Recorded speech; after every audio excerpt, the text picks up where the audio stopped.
กึกแต่น้อยฮะเมนน่ายก็ต้องได้กินเหล่าวันเสียงมันจะดูวันหนาบริกินบ่เพ่งกินเกลือให้มันสุกมันเองเนาะโอ้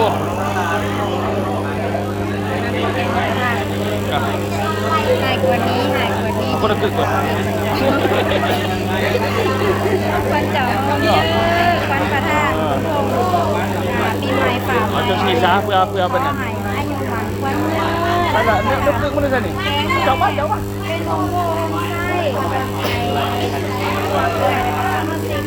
ได้กันหมดเลยว่าไฟอ่ะ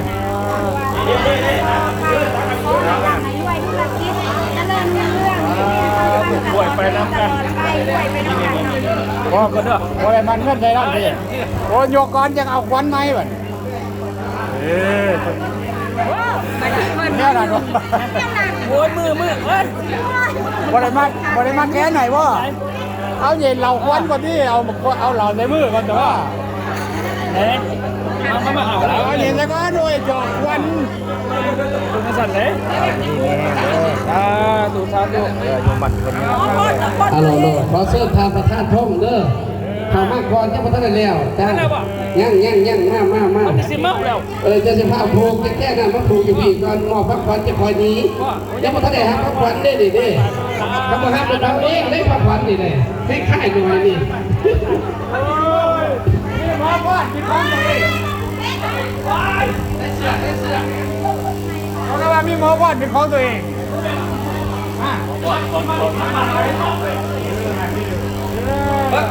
ที่เรียกว่าเข้าตัวนี้หรอก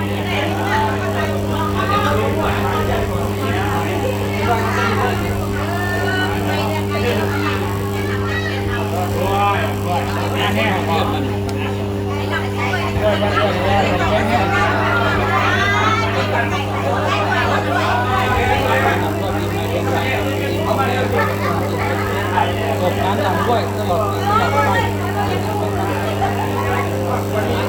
ไม่ไหวด้วย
รถสับซีอะไร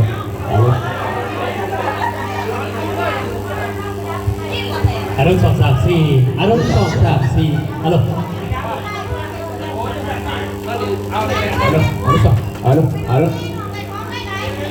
กินหน่อยมาตั้งผีแน่รถ234อารมณ์234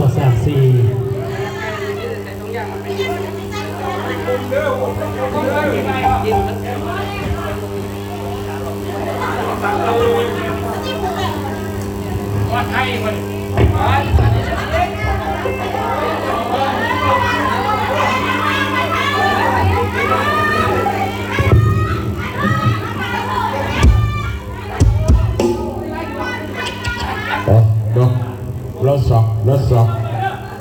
ะวงดนตรีเด้อคณะวงดนตรีมาถ่ายรูปร่วมอยู่หน้าวงดนตรีเด้อแต่ที่ว่าให้ทั้งคณะวงดนตรีเอามาถ่ายรูปเด้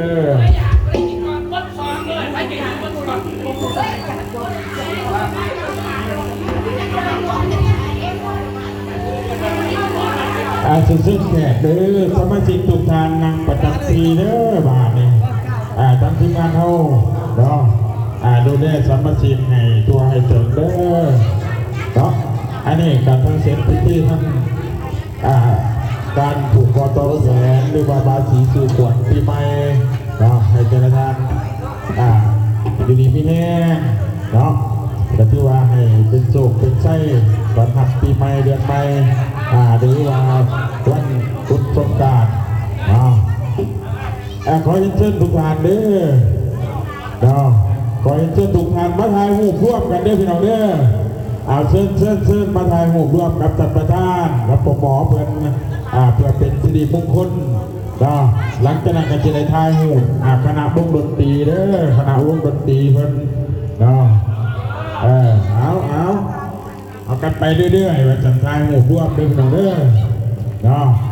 ผู้ไหนมาท่านกันเลยนั่งหน้าไปมาซ่ากันเลยนั่งหลังเด้อมาถ่ายรูปร่วมนับกันเด้อพี่น้องเด้อผู้ไหนอยู่ใกล้อยู่มออยู่ตั้งไหนกันแต่เด้อหลังจากถ่ายรูปร่วมคณะวงดนตรีมาถ่ายรูปคณะวงดนตรีอีกเลยผู้ไหนบ้านในมือนี่ก็จะได้เห็นเจ้าของในช่องยูทูบเนาะช่องยูทูบพาสโกล่าสันถ่ายทอดทั้งสองชิ้นสองสามสองเมกบนไทยแต่การสองทอดกับบนรถในไทยถ่ายทอดจบเด้อบนแต่ละสองของเราโลกโซเชียลเส้นกระดาษบุญดนตรีถ่ายหูเด้อเส้นกระดาษบุญดนตรีถ่ายหูบ้างเดี๋ยวเอาพักขวัญเด้อยับใหญ่ออกเนาะยับใหญ่ออกไปดูที่สถานที่ที่เหมาะสม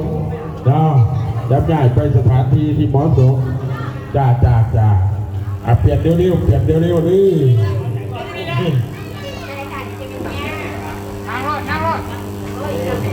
สมาบุมีใครขวัญดิเนาะโอ้ยสาธุอยู่ดีมีแห่งเด้อเป็นเจ้าไอ้สุขก็ยุ่งยากมันพัดปีกันเลยลาเด้อเอาเส้นปีเส้นนอกเข้าแขกแต่ละทานเด้อเข้าสู่หน้าตกหน้าตั้งเพื่อห่วงมีสมานสมาธิกินเข่าสมาธิวันนี้ฮัทจัดงานเบี่ยงทุกทานนั่นจะทอดคุณละนั้นที่สุดท้ายก็คือทีมุ่งเชิงวัวจันแต่ละทานก็ทีมรอนอนใจเด้อให้อยากบอลอยากซื้อวันนี้ถือว่าเป็นมือบอลมือซื้อของทีมงานผาสโกล่าให้เป็นสิริมงคลปีใหม่เดือนใหม่เต็มที่เลยว่าจันบ่ให้โศกให้เศร้าบ่ให้งัวไปเหงาได้วันนี้เด้อผู้ไหนที่มาในนะที่นี่คือมวลยางเดียวว่าจันโอ้ยน้องสาวหล่ะจะมาจะเอาใครขวนมาตอดในบาทนี่จะเป็นใจในดอกก็เห็นเนี่ยอีตาโคตรสมอยากสมแถวหรือว่าจะดี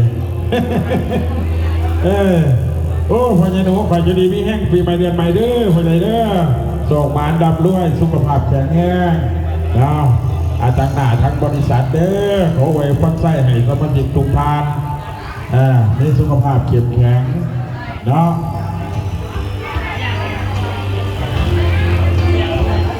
แต่ที่ว่าให้ทุกท่านได้พักผ่อนหย่อนอารมณ์หรือว่าเต็มที่ในงานนี้เราเป็นงานของเขาเองว่าจัดเป็นงานด้วงของงานด้วงบาสีสื่อขวัญแต่ละทานก็ได้เป็นสิริมงคลให้กับตนเองแล้วที่เหลือเขากันมิจะเหลือแต่ควบบอลควบสื่อเด้อบาดนี้พี่น้องเลยมิจะยินกับหยำมิจะว่ากับวามิจะโอ้กับล้มบาดนี้คณะเขาเด้อคณะเขาจัดทีมงานเข้าสู่สถานที่จัดทีมงานเข้าสู่สถานที่เพื่อรับประทานอาหารเที่ยงด้วยกันโดยกัน ดาวขอไหวพักใจทุกท่านเด้อปีใหม่นี่สุขีสุขขังพลังเด้อดาวหาเงินบาทให้ได้เต็ม 3,000 กระตาเงินลอนล่าเต็ม 3,000 กระเป๋าเด้อส่วนเงินเก็บเงินหยวนไหลเข้าทุกธนาคารเด้อพี่ๆน้องๆเฮาดาวเศร้าพัดสโกเล่าสุขภาพเจ็บแข็งแรงดาวโศกหมานดำด้วยปีใหม่ปีนี้ดาวหรือบรรพุสงกรานต์ปีนี้ปีเอาเส้นเด้อคณะวงดนตรีเด้อคณะวงดนตรีเส้นมหาวิธีก็เพื่อทายโฮท่านนี่จันมาแล้วพ่อเอามาเด้ออาจารย์มือคีย์บอร์ดคีย์บอร์ดไปโซโล่อยู่หน้าวิธี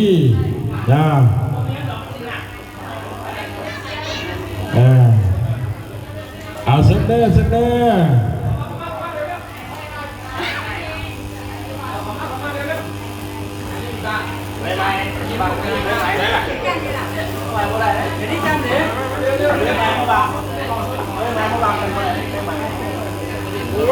ป็นน้ำกันเนาะ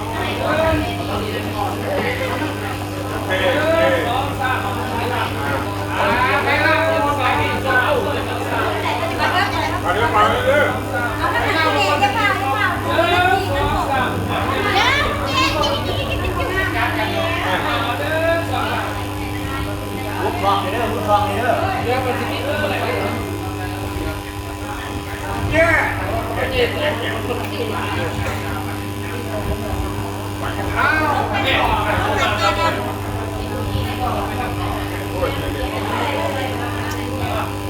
วางพวกเขาเหมือนดียังไม่เคยบอกไม่บอก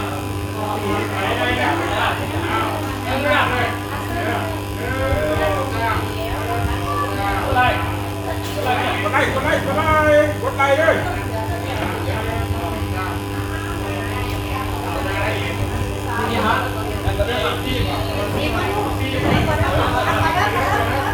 ก่อนเด้อโอเค